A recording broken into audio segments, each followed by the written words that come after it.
نحمده ونصلی علی رسوله الکریم اما بعد فاعوذ باللہ من الشیطان الرجیم بسم اللہ الرحمن الرحیم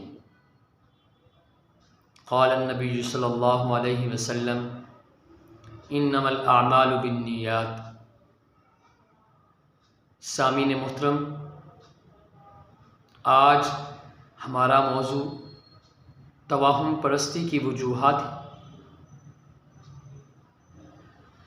توہم پرستی کی وجوہات اگرچہ اسلام کے اندر توہم پرستی یا بدشگونی کی گنجائش معلوم نہیں ہوتی،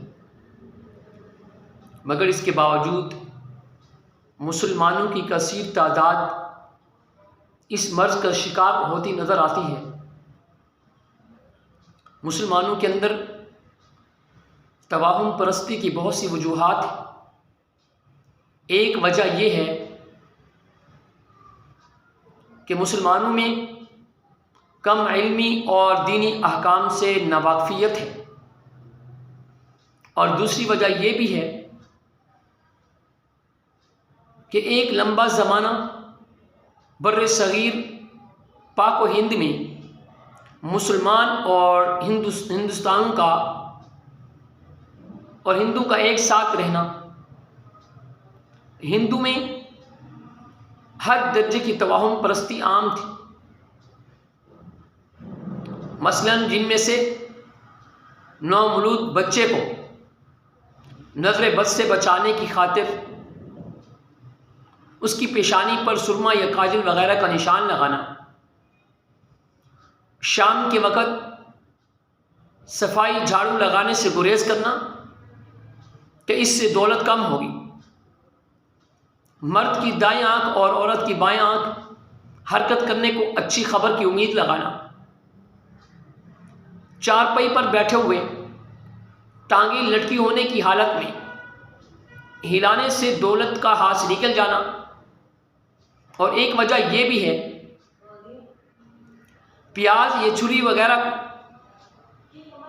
سرانے پر رکھنے سے برے خوابوں سے نجات کا ملنا، کالی بلی کا راستہ کاٹنا، ٹوٹے ہوا آئینے میں چہرہ دیکھنا،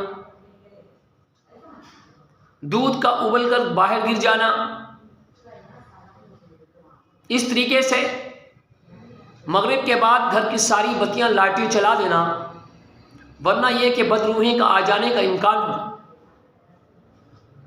خالی کینچی چلانا، کانچ کا ٹوٹنا، بلی یا کتے کا رونا اور چلانا نحوست اور بے برکتی سمجھنا، گھر کی چھت پر کوے کا بیٹھا ہوا آواز دینا اور یہ سمجھنا کہ مہمان آنے والے، چھینک آئے تو اسے یہ معلوم ہوتا ہے کہ کوئی آپ کو یاد کر رہا ہے، دائیں ہاتھ میں خواہش ہے تو دولت آئے گی، اگر بائیں میں ہے تو چلی جائے گی، جھاڑو سیدھا کھڑا کرنا یا عصر کے بعد جھاڑو دینا وغیرہ یہ نحوست سمجھا جاتا ہے۔ بات یہاں تک ختم نہیں ہوتی۔ موجودہ سائنسی دور میں جہاں ہر واقعے اور نظریے کے دلائل کو اور حقائق سے تلاش کیے جاتے ہیں، دنیا کی مادی اور دنیاوی اشیاء اس اعتبار سے ترقی یافتہ اقوام میں بھی توہم پرستی عام ہے۔ مثلاً اسپین میں منگل کے دن مہینے کی 13 تاریخ ہو تو اسے قومی طور پر بدقسمتی کی علامت سمجھا جاتا ہے۔ چائنا میں 8 کا ہنسا مبارک اور 4 کا ہنسا منحوس خیال کیا جاتا ہے، حتیٰ کہ کچھ لوگ اسی وجہ سے عمارت کی چوتھی منزل تعمیر نہیں کرتے۔ آئرلینڈ کے اندر دلہنیں اپنے لباس یا زیورات میں چھوٹی گھنٹی ضرور استعمال کرتی ہیں، جسے ان کے ہاں خوشی کی علامت سمجھا جاتا ہے۔ روس میں خالی بالٹی کہیں لے جانے کو برا شگون سمجھا جاتا ہے۔ فن لینڈ کے لوگ یقین رکھتے ہیں کہ اگر مکڑی کو مارا جائے تو اگلے دن بارش ہوگی۔ پرتگال کے لوگ سمجھتے ہیں کہ الٹا چلنے سے برائی ہمارا راستہ دیکھ لیتی۔ مصر میں خالی کینچی وغیرہ چلانے کو برا سمجھا جاتا ہے، کیونکہ اس سے ہوا میں موجودہ بدروہیں کٹ جاتی ہیں، جن کے باعث ان کو غصہ ہوتا ہے۔ سوئٹزرلینڈ میں اور نیدرلینڈ کے لوگ شادی کے بعد گھر کے باہر صنوبر کا درخت لگاتے ہیں کہ یہ ان کے ازدواجی تعلقات میں مضبوطی ڈالے گا۔ برطانیہ وغیرہ چیونٹیوں کی آمد سے برے موسم اور ان کے قطار میں چلنا بارش ہونے کی علامت سمجھا جاتا ہے۔ مغرب میں سفید مرغی نظر آنا تو رحمت، سیاہ مرغی کو شیطان کی روح گمان کیا جاتا ہے۔ سامعین محترم، توہم پرستی کے عام ہونے میں میڈیا کا کردار بھی بہت اہم ہے۔ معاشرے میں جتنی زیادہ توہم پرستی عام ہے، اس میں بہت بڑا کردار ہمارے میڈیا کا بھی ہے، یعنی ذرائع ابلاغ کا۔ میڈیا میں اخبار، کتاب، رسائل اور جرائد، ٹیلی فون، ٹیلی ویژن، موبائل، انٹرنیٹ وغیرہ یہ سب کچھ شامل ہے۔